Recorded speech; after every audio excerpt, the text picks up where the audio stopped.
our town, West Point, Nebraska, USA.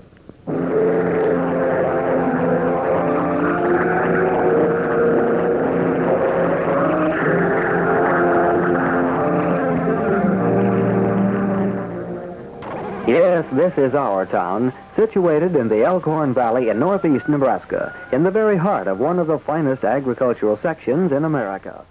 It's 75 miles from Omaha and 65 miles from Sioux City, Iowa, two of the leading livestock, dairy, and grain markets of the world. West Point is on the main line of the Chicago and Northwestern Railroad from Omaha to Wyoming and the Black Hills, and is on paved U.S. Highway 275 and State Highways 9 and 32. The history of West Point in the nation's breadbasket is a tale of the thrift and enterprise of its alert citizenry. Being the county seat of Cumming County, it's greatly affected by the surrounding area. Today, Cumming County's progress is shown in its fine farm residences, which are a far cry from the crude dugouts of the early pioneers. Its many farm homes that enjoy the comforts of rural electrification and other improvements, excellent schools, and the four thriving towns of Wisner, Bencroft, Beamer, and West Point. Cumming County boundary lines were established by an act of the territorial legislature and were approved March 5, 1855.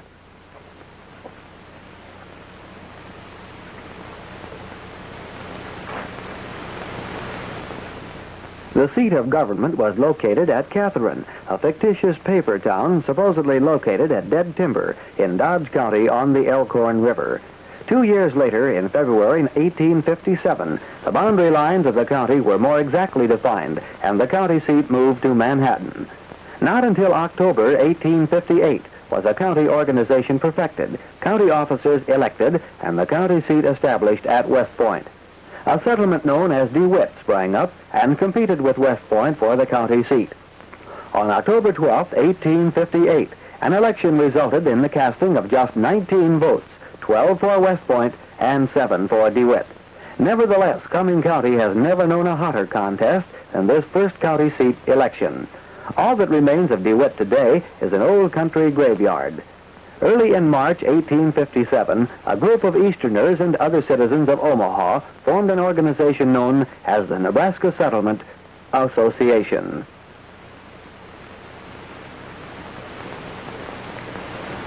A committee was formed to scout along the Elkhorn for a good town site location.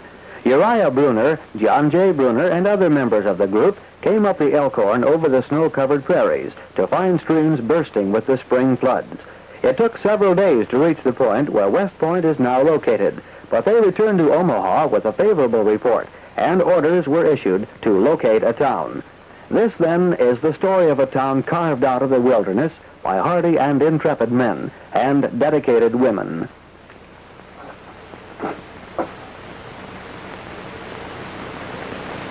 In the thriving community of West Point, the tradition of progress and vision is carried on by men such as Mayor W.H. Hazebrook.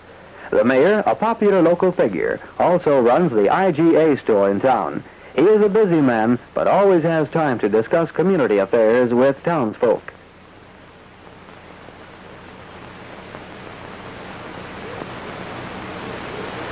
Here in the city offices, there's usually a beehive of activity. All business concerning the city is carefully planned at council meetings. The members of the city council meeting here with the mayor are G.F. Washburn, W.R. Kirko, J.R. Saul, C.V. Stewart, Martin Arnesti, city clerk, and H.J. Meyer. At the moment, they're discussing paving districts. West Point has about 160 paved streets, or about 12 miles. Plans are afoot for a new city hall, and they won't take long in becoming a reality. The Cumming County Courthouse was built and completed in 1874 at a cost of $40,000. It houses the Cumming County offices. K.J. Cole Morgan has been county clerk for the past 27 years. The present judge is Homer M. McDonald. A new magnificent courthouse will be built in the very near future. It will be constructed by local labor and completed as soon as possible.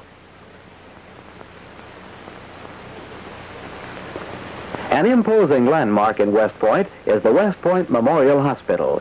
It was completed in 1950 at a cost of $1 million. The hospital provides the facilities needed for a community located some distance from a large urban area. This is the old hospital, St. Joseph's, which served the community long and faithfully.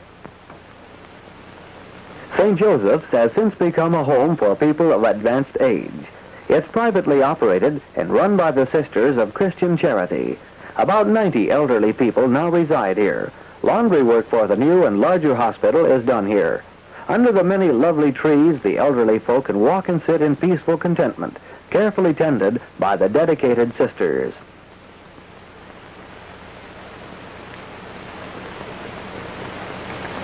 With the completion of the new hospital, West Point lacks nothing to make it an ideal place. Sister Mary Daniel is the administrator of the West Point Memorial Hospital. It is operated by the Franciscan Sisters of the Holy Family Convent, Manitowoc, Wisconsin. The sisters have been in West Point many years, running the previous hospital and the present one. The hospital started in 1948 when it received federal aid. Congress agreed to help if the hospital was in reach of the people rather than located so that the ill would have to travel a great distance for treatment. 3 floors in height, the structure includes all of the conveniences for a modern, efficient hospital of this type. A plan was skillfully conceived to fit the sloping contour of the site.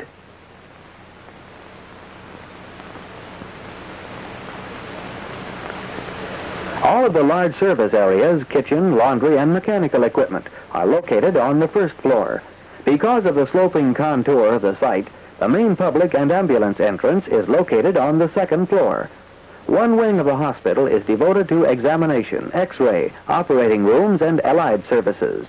The other wing provides a general patient's rooms. 2 delivery rooms, nursery, and other similar services are on the third floor. A special section is set aside for children 6 to 12 years old. This attractive building is the City Auditorium. It was built by the West Point Cadets Band Organization and later taken over by the city. Leaving the auditorium after a busy meeting are Carl Schmeling, president of the West Point Chamber of Commerce, and Joseph Kepping, secretary. These men are helping to keep West Point the principal business center of a large and prosperous trade area. Joe Kepping has been in West Point since the early 1900s. He has seen many changes take place, especially in the various business enterprises. Schmeling listens with interest as Joe describes the old and new business ventures. A perfect example of possible business growth is the West Point Cleaners and Launderers. It was founded in 1923 with a one-man shop. It now occupies 4 buildings and has 28 employees. It is one of the largest cleaning plants in northern Nebraska and serves 26 communities. Garments are examined twice before cleaning, and uncleanable buttons and ornaments are removed. All fragile pieces are pinned and tabulated, then put in nylon bags before cleaning. Successful spotting requires considerable experience and the best of equipment. Garments are inspected after spotting, and the necessary repairs are made. In the plant, there are 14 different types of finishing equipment used to give the proper finish and shape to each garment. Each piece of clothes is inspected again after finishing to make sure the workmanship is correct. The clothes are washed at the proper temperature. The flat pieces are ironed. These presses are especially made to fit different parts of the garment, and the top of each is equipped with hundreds of tiny springs to prevent damage to buttons.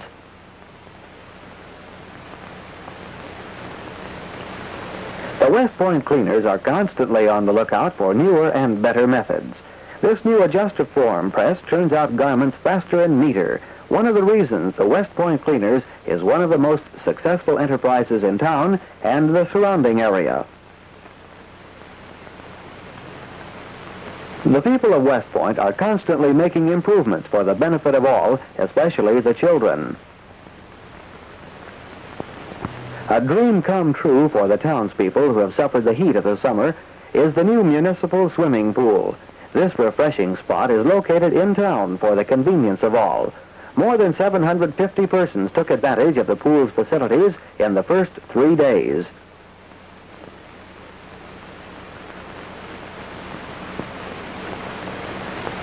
At the pool, 200 youngsters have registered for swimming instruction. Other individuals who wish to join the classes may do so at any time. Swimming classes for youngsters are being conducted Monday through Friday mornings. The manager of the pool is Wes Shepard. He is a native of Craig and a coach at Howells High School. Assisting him is Miss Patricia Lannon.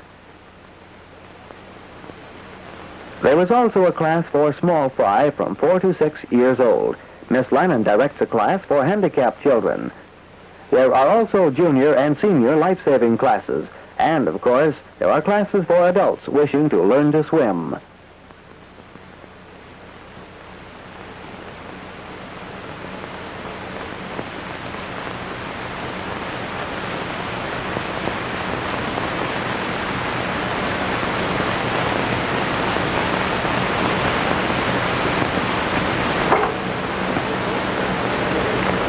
Close by is the wading pool for the infants.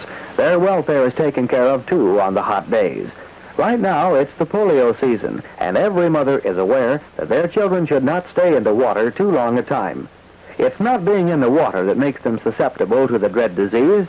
It's the fatigue. That can happen quite easily with the exertion that these young, strong bodies go through.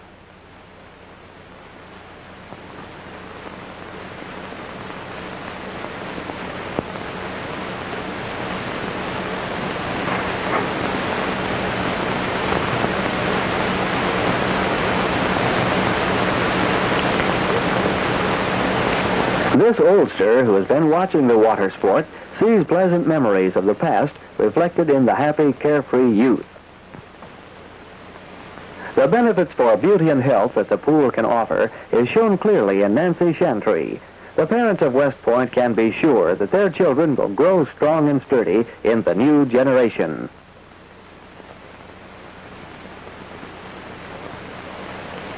West Point has grown because of the rich soil and modern farming methods of the surrounding farming areas. Even a boy in the city will have a feeling for farming rather than spaceships and rockets.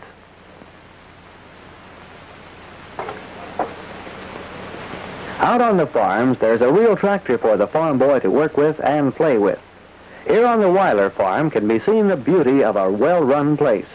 This lovely home is a farmhouse, a far cry from the early crude structures.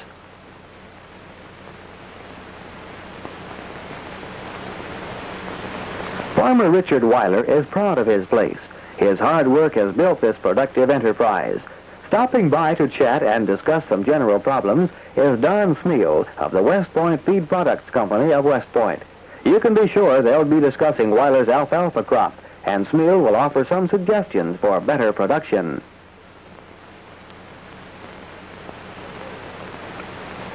The children on a farm get to know livestock early in life, and an understanding and feeling for the animals comes to them then.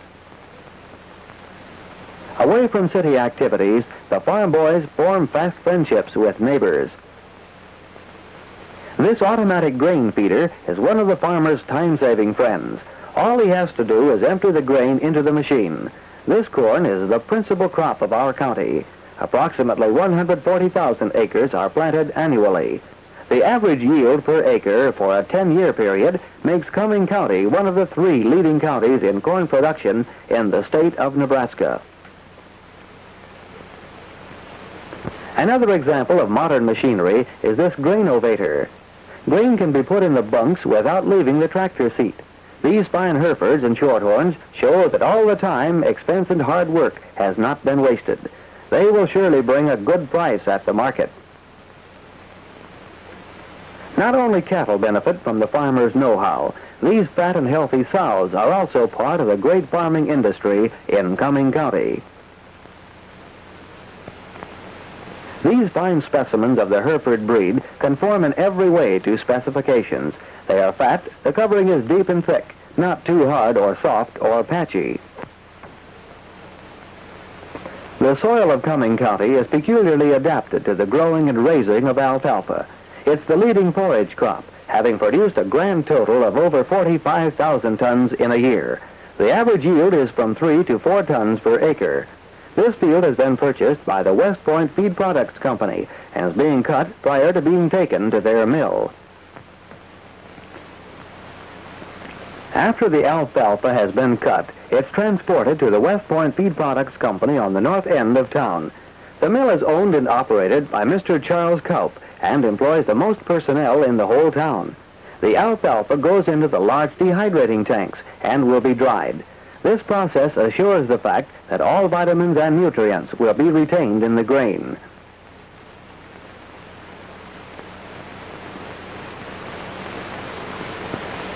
After dehydration, the alfalfa is placed in bags for shipment. This rich forage crop now is in its almost perfect form as far as nutritious content is concerned. West Point Feed has its own feed mixing.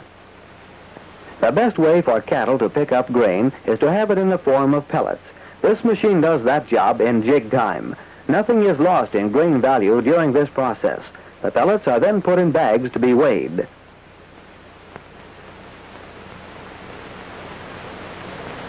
The next step is the sewing operation. The bags are sewn and ready for shipment. The mill is a clean place that's practically dust-free with the aid of a large ventilator in the roof. West Point Feed Company is an industry working for the farmer and the progress of not only West Point, but the whole of America.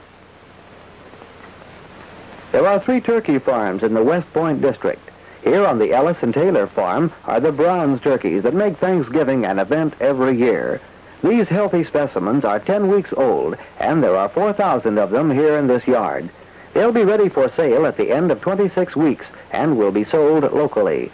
The hens will weigh around 15 to 17 pounds when full grown, and the toms about 25 to 28 pounds.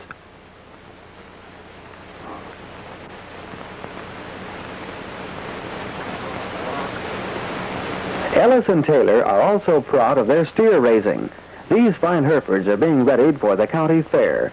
They'll be entered in the fat cattle division. These cattle are fine in every judging respect: condition, conformation, and dressing percentage. There should be one blue ribbon winner among them. One of the most important sections of the farm is devoted to the raising of these wonderful chicks, the Highline hybrid chicks, which are the only chicks bred like hybrid corn. These are 4.5 months old and are starting to lay. Today the total was 43 eggs, which shows the advantage of raising these fine birds.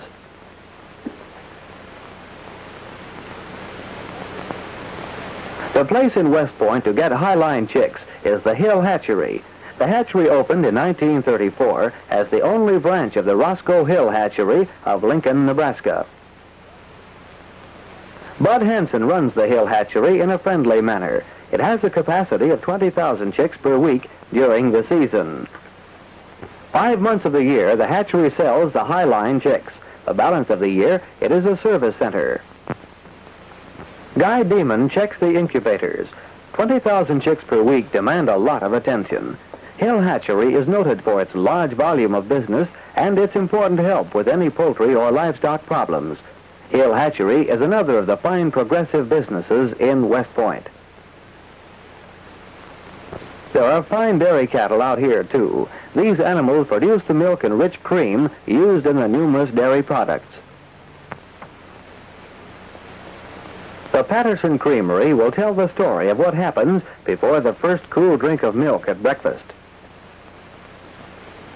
The milk arrives at the Patterson Creamery fresh from the farm.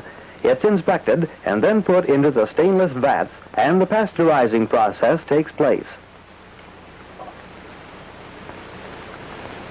After the heating for pasteurizing purposes, the milk is run through refrigerated cooling pipes to the intricate bottling machine.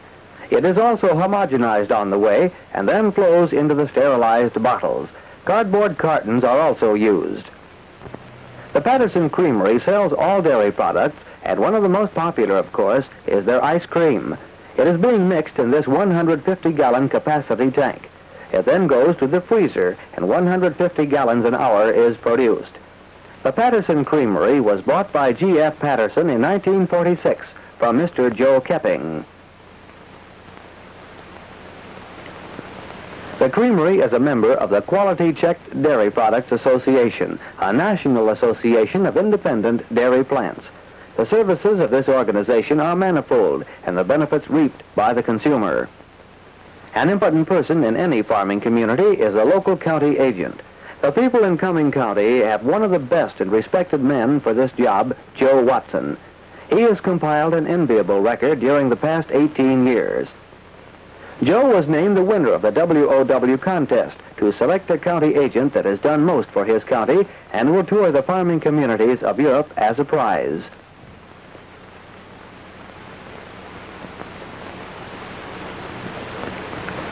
Of great interest to the county agent is the impending Cumming County Fair. Here the fairgrounds, which now look deserted, will be alive with action and thrills in a few short weeks. The people of West Point are fortunate indeed to have one of the most beautiful parks in Nebraska. Neely Park is a wonderful place for children to play in safe and supervised surroundings. It is a picture of peace and serenity and a place to stroll in quiet meditation.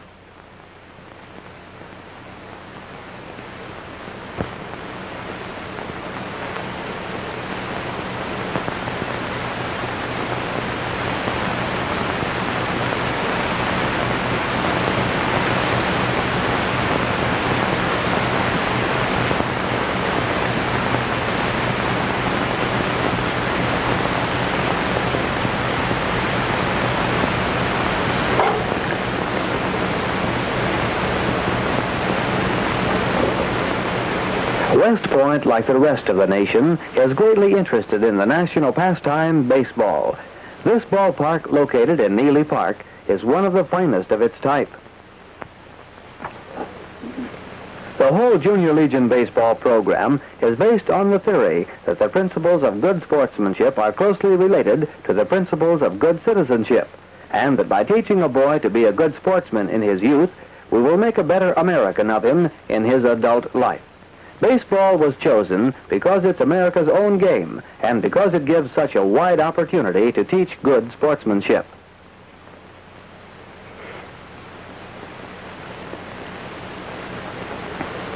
One of the first things a boy playing baseball will learn is respect for the rules of the game. We will see that without rules, baseball would not be a game at all, but just merely the senseless chasing around of the ball. From this, it's not a long way to make him see that it's the same way in life. Without rules, which we call laws, life would be just a meaningless chaos and anarchy in which no one would get anywhere. A respect for law is one of the things every boy will get out of the Junior Legion baseball program.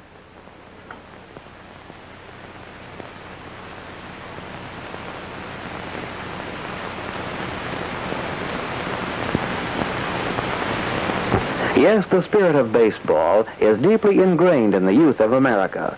These sprouts are getting ready for the day that they can play on the larger diamonds. Another way of teaching youth democracy and increasing their knowledge is a good library.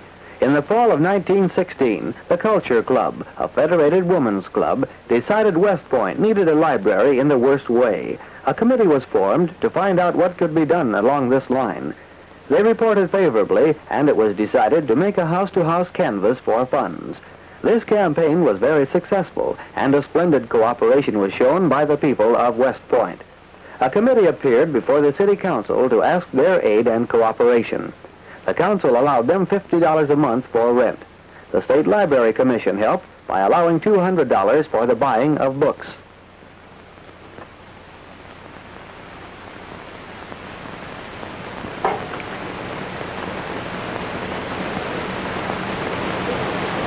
The city is proud of its fine schools.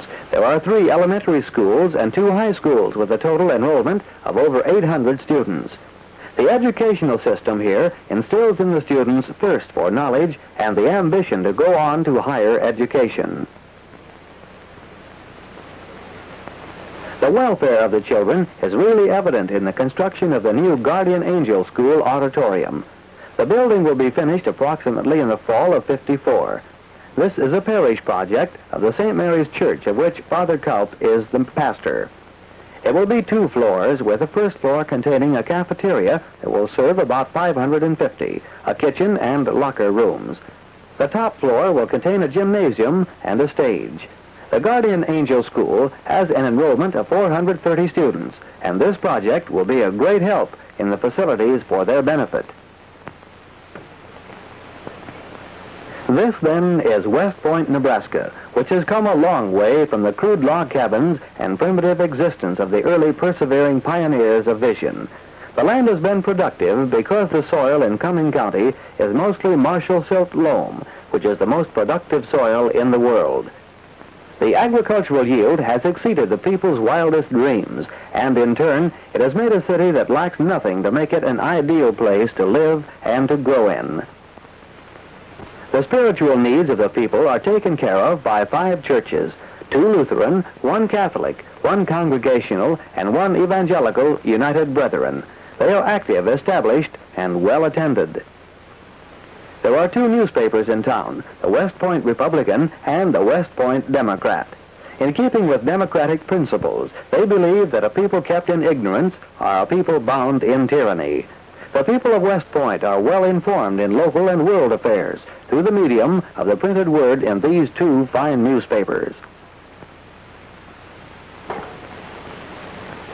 The town post office has a service which furnishes complete mail delivery, including parcel post delivery to all parts of the city.